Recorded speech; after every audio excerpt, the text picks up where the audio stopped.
Well, good morning, sports fans. How's everybody doing? My name's Wayne, and welcome to my channel, Wayne's World Tour. All right, what are we going to discuss today? Well, as many of you know, I just got back from a 38-day trip from Chicago to Mexico and back. And there are three things that I learned on this trip that I will do differently in future long-distance motorcycle trips. So let's get into those right now. All right, number one is camping. I love camping, don't get me wrong. I do a lot of camping here locally with buddies. We go on long weekends. Maybe we'll go on a week-long trip and we'll camp and we'll hotel and it's all great. I love it.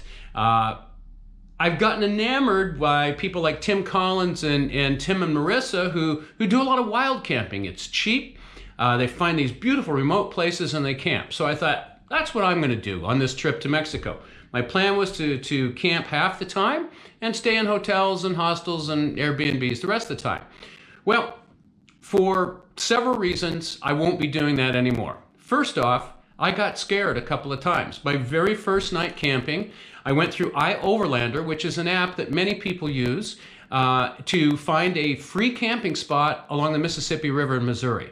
When I got there, it was flooded and I couldn't get to it, but I found another spot close by. It was right off of this gravel road, a nice clearing, it had a fire pit, looked great. I set up camp there, had my dinner, sitting by the fire, and all of a sudden this truck pulls up, shines their headlights directly on me. For about a minute, they just sat there, and then they revved up their engine and they took off.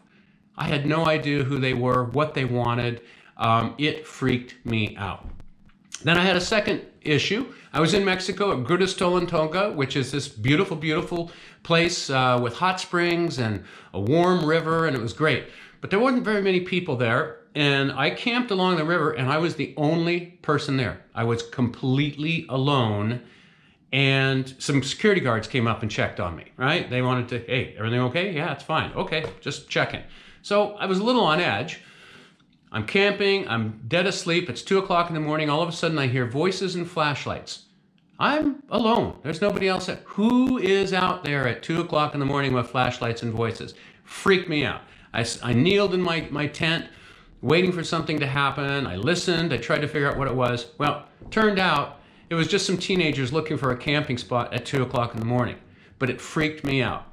So, like I said, I love camping. I'll do camping with friends, but the whole wild solo camping thing, I don't think it's for me. That's the first reason I'm not going to do any more camping. Second reason is, most of my social media posts are through video with my GoPros of my motorcycle rides, and I need Wi-Fi connections to do these posts on YouTube. If you're wild camping all the time, there's no Wi-Fi connection. So for that reason, I'm not going to do camping either. And the third reason is my wife is going to come join me on some of these long distance trips. When I do South America in about a year and a half, she's going to fly in and spend a week or two or a month with me on the motorcycle. Problem is, my camping duffel sits on the bike right where she would be sitting, right on the pillion seat.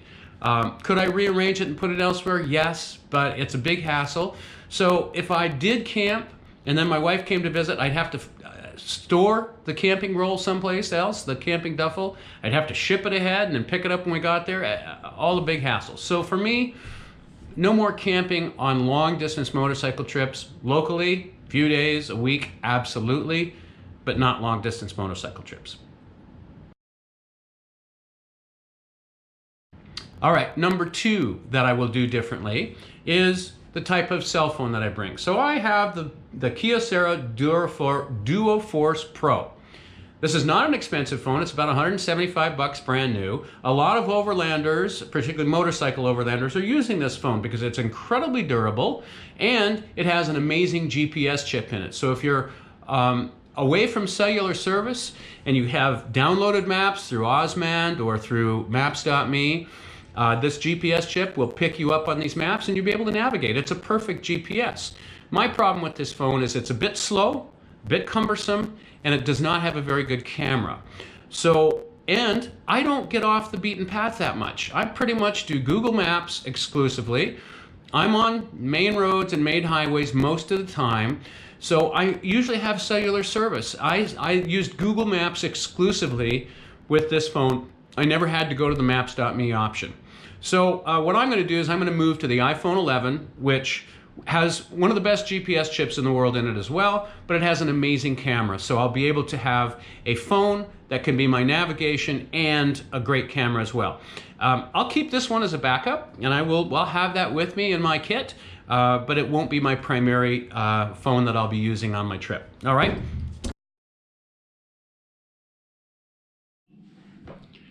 All right, and the third thing that I will do differently is I'm going to bring different camera equipment along with me on my next long distance trip. So before this trip, I went out and bought one of these really nice mirrorless Panasonic Lumix cameras along with a separate zoom lens. This is a beautiful camera, takes amazing photography, but here's what I find. Most of my posting on social media is video content with just a smattering of still images that are thrown in there. I have two really good cameras for still photos. I have my GoPro 5 and the GoPro 7 here.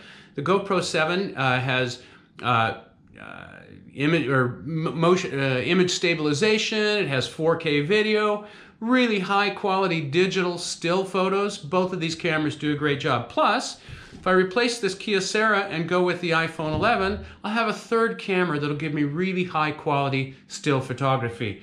So moving forward, I don't need this big bulky camera and the separate lens.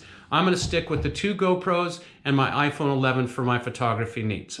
Okay, those are the three things that I will do differently on my next long distance trip. I hope you enjoyed this video. If you did, give me a big thumbs up and subscribe to my channel, and I'll see you next time. Thank you. Bye-bye.